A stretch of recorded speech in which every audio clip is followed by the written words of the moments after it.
Hello viewers, welcome back to our channel arithmetic by Prasanna. ఈరోజు నేను చెప్పే టాపిక్ ఏంటంటే బార్ గ్రాఫ్స్. నేను టేబులేషన్ అనేది మొత్తం ఒక 5 ఎగ్జాంపుల్స్ చెప్పాను. అవన్నీ నేను ప్రీవియస్ వీడియోలు చేశాను. ఒకసారి వెళ్ళి చూడకపోతే చూసేయండి. అలాగే ఇది వచ్చేసరికి ఏంటంటే బార్ గ్రాఫ్స్ అంటే డేటా అనాలిసిస్ అంటే ఏంటి, డేటా అనాలిసిస్లో ఎన్ని టైప్స్ ఉంటాయి, ఆ డేటా టైప్స్లో ఫస్ట్ ఇది టేబులేషన్, ఆ టాపిక్ నేను చెప్పాను. నెక్స్ట్ ఇప్పుడు బార్ గ్రాఫ్స్ అనమాట.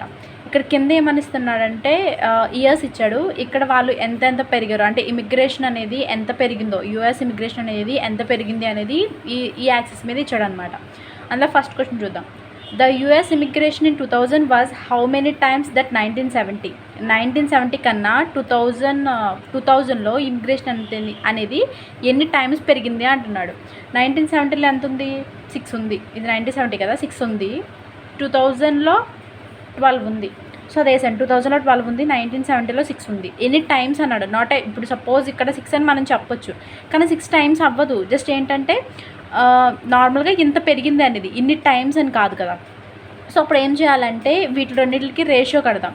అప్పుడు 2:1 రేషియో. అంటే 1970లో 6 ఉంది, 2000లో 12 ఉంది. అంటే 1970లో 1 ఉంటే 2000 వచ్చేసరికి ఏంటంటే 2 టైమ్స్ పెరిగింది అని మీనింగ్ అనమాట ఇది. ఓకే, ఐ హోప్ అర్థమైంది అనుకుంటున్నాను. ఎంత పెరిగింది అంటే మనకి ఇచ్చిన నెంబర్ని రేషియో చేస్తే, సింప్లిఫై చేస్తే, ఇప్పుడు 1కి ఎన్ని టైమ్స్ అంటే 2 టైమ్స్. అంటే 1 × 2 టైమ్స్ మీన్స్ మల్టిప్లికేషన్, 2 టైమ్స్ పెరిగింది అని. Okay, next one. For which year the percentage increase of US immigration over the previous year the highest. వీడు ఏమడిగాడంటే ఇక్కడ మొత్తం 6 ఇయర్స్ ఉన్నాయి కదా. యూఎస్ ఇమిగ్రేషన్ అనేది ప్రీవియస్ ఇయర్.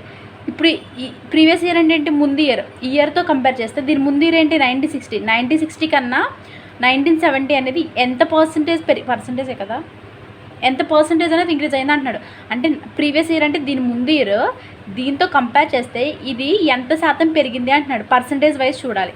అలాగే ఇది దీంతో కంపేర్ చేస్తే ఎంత శాతం పెరిగింది, ఇది దీంతో కంపేర్ చేస్తే ఎంత శాతం పెరిగింది, ఇలా 3 అనేది ఫైండ్ అవుట్ చేయాలి. చూడండి, నెక్స్ట్ ఇంకొక 1970 పర్సంటేజ్ అని చెప్తే ఏమన్నాను, పర్సంటేజ్ అంటే ఇంటూ 100 చేయాలి. ఇక్కడ ఒక నెంబర్ వేయాలి. ఆ నెంబర్ ఏమయ్యాలో చూద్దాం. 1960, 1970 ఇది ఫస్ట్ చూస్తున్నాం. 1960, 1970 అంటే దీనికన్నా ఇది ఎంత పెరిగింది అనేది. ఓకే, సో 1960లో 4 ఉంది, 1970లో 6 ఉంది. ఎంత పెరిగింది అంటే డిఫరెన్స్, దీనికి మధ్య ఉన్న డిఫరెన్సే కదా మనకు తెలియాలి. సో దీనికి మధ్య డిఫరెన్స్ ఫైండ్ అవుట్ చేయాలంటే ఇది మైనస్ ఇది, ఏదైతే హైయెస్ట్ వాల్యూ ఉంటుందో అది minus lowest value. So 6 - 4 divided by 4. ఇక్కడ 4 ఎందుకు వచ్చిందంటే ఇక్కడ ఏమన్నాడు, for which year the percentage increase of US immigration over the previous year the highest. Previous ఇయర్తో కంపేర్ చేస్తే ఏ ఇయర్ హైయెస్ట్ ఉంటుంది అన్నాడు. అంటే కంపారిటివ్లీ దీన్ని హైయెస్ట్ అని మనకు తెలియాలంటే దాని ముందుంది అంటే ఏది హైయెస్ట్ అంటే ఏ ఇయర్ అనేది హైయెస్ట్ వచ్చింది అని అడుగుతున్నాడు. హైయెస్ట్ అంటే ఇప్పుడు దీంతో కంపేర్ చేస్తే ఇది ఎంత వచ్చిందో తెలుస్తుంది. దీంతో కంపేర్ చేస్తే ఇప్పుడు ముందు దాంతో కంపేర్ చేస్తేనే కదా ఇది ఎంత ఉందో తెలుస్తుంది. ఈ ముందు దాంతో ఈ వాల్యూ మనకి ఎంత ఉందో తెలియాలంటే దీని ముందు దాంతో కంపేర్ చేయాలి, రైట్? అంటే ఫస్ట్ ఇందులో కొంచెం ఉంది, ఇందులో కొంచెం ఉంది. కంపారిటివ్లీ దీంతో కంపేర్ చేస్తేనే ఈ వాల్యూ, ఈ పర్సంటేజ్ అనేది ఎంతో మనకు తెలుస్తుంది. అంటే ముందు దాంతో కంపేర్ చేస్తేనే మనకు తెలుస్తుంది. ఇప్పుడు సపోజ్ 2 పర్సన్స్ ఉన్నారనుకోండి. ఒకడు హైట్గా ఉన్నాడు, ఒకడేమో షార్ట్గా ఉన్నాడు. వీడు షార్ట్గా ఉన్నాడు లేకపోతే వీడు హైట్గా ఉన్నాడని మనం ఎలా చెప్తాం? షార్ట్గా ఉన్న వాడితో కంపేర్ చేసి వీడు హైట్గా ఉండదని చెప్తాం. సేమ్ అనమాట ఇక్కడ. ఈ హైట్గా ఉన్న దాన్ని షార్ట్గా ఉన్న దాంతో కంపేర్ చేసి చెప్తున్నాం. అందుకని దీనికి ఉన్న వాల్యూ 4 కాబట్టి 1960లో 4 కాబట్టి 4తో చేసాం.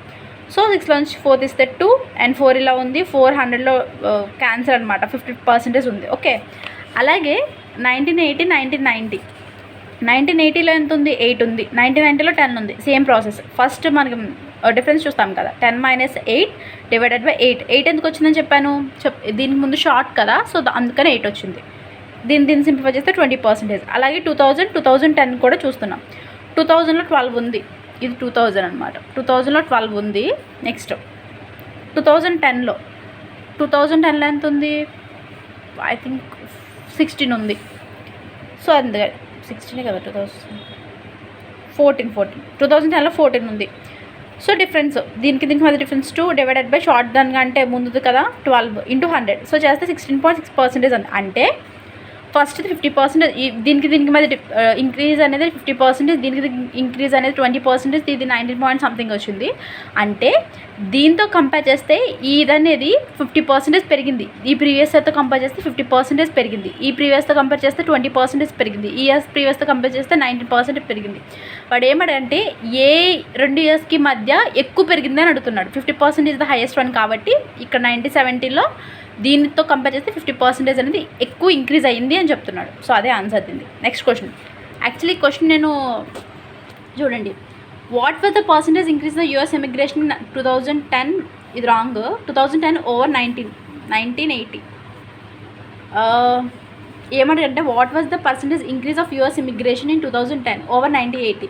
1980తో కంపేర్ చేస్తే 2010లో ఇమిగ్రేషన్ అనేది ఎంత పర్సంటేజ్ పెరిగింది అంటున్నాడు. ఫస్ట్ 1980లో ఎంత ఉందో చూడాలి. Next one 2010లో. 1980లో ఎంత ఉంది? 8 ఉంది. 2010లో 14 అనుకుంటా, ఐ థింక్ 14 ఉంది. ఎంత పర్సంటేజ్ అన్నాడు? పర్సంటేజ్ అన్నాడు అంటే 2 ఇచ్చాడు కాబట్టి వాల్యూస్ డిఫరెన్స్. ఈ కింద వాల్యూ వేసుకోవాలి. నేను ఇక్కడ ఏం చెప్పాను, షార్ట్గా ఉంది. దేంతో కంపేర్ చేస్తున్నామని వేయాలి. ఇప్పుడు 2010లో మనకు ఉంది తెలియాలంటే దేంతో కంపేర్ చేస్తే ఇది తెలుస్తుంది? 1980తో కంపేర్ చేస్తున్నాం. దీన్ని కంపేర్ చేస్తే ఇది ఎక్కువ అని తెలుస్తుంది మనకి. వాడు ఎంత పర్సంటేజ్ ఇంక్రీజ్ అన్నాడు కదా. సో 1980ని 2010ని 1980తో కంపేర్ చేసి ఇది ఎక్కువ అని మనం చెప్పగలుగుతున్నాం. సో అప్పుడు 1980లో ఏ వాల్యూ అయితే ఉందో ఆ వాల్యూ వేయాలి. సేమ్ ఇక్కడ ఎలా అయితే వేసామో ఈ ప్రాబ్లంలో ఎలా అయితే వేసామో ఇక్కడ కూడా అంతే. ఇంటూ పర్సంటేజ్ అన్నారు కాబట్టి 100. సో డిఫరెన్స్ 14 డివైడెడ్ బై 8 అంటే 6 divided by 8 into 100, right? 14 minus 6, okay. 2 టేబుల్లో 3 టైమ్స్ 4 టైమ్స్ 100, 20 టైమ్స్ 60%. అంటే 1980 కదా, 1980తో కంపేర్ చేస్తే 2010 అనేది 60% ఎక్కువ ఇంక్రీజ్ అయ్యింది అంటున్నాడు. ఐ హోప్ ఈ సమ్ అర్థమైంది అనుకుంటున్నాను. నెక్స్ట్ బార్గ్రాఫ్ అనేది నేను నెక్స్ట్ వీడియోలో ఎక్స్ప్లెయిన్ చేస్తాను. అలాగే డిస్క్రిప్షన్లో నా మెయిల్ ఇస్తాను. మీకు కనుక టేబులేషన్లో ఏమైనా డౌట్స్ ఉన్నా లేకపోతే ఏమైనా సమ్స్ మీకు అర్థం కాకపోయినా నాకు పిక్ తీసి నా మెయిల్కి సెండ్ చేస్తే నెక్స్ట్ వీడియో చేసినప్పుడు నేను అది కవర్ చేసి చెప్తాను. అది నేను ఎక్స్ప్లెయిన్ చేయడానికి ట్రై చేస్తాను. నా వీడియోస్ కనుక మీరు చూడనట్లయితే కింద డిస్క్రిప్షన్లో ఒకసారి వెళ్ళి చెక్ చేయండి. ఆల్రెడీ నేను టేబులేషన్ టాపిక్ చేశాను. రేషియో అండ్ ప్రపోర్షన్స్ మీద 10 పార్ట్స్ చేశాను. ఒక్కొక్క పార్ట్లో ఐ థింక్ 5-6 అట్లా సమ్స్ ఉంటాయి. ఒక్కొక్కటి కూడా డిఫరెంట్ ప్యాటర్న్. మీకు కనుక రేషియో అండ్ ప్రపోర్షన్స్ ఏమైనా డౌట్స్ ఉంటే అది కూడా ఒకసారి వెళ్ళి చెక్ చేయండి.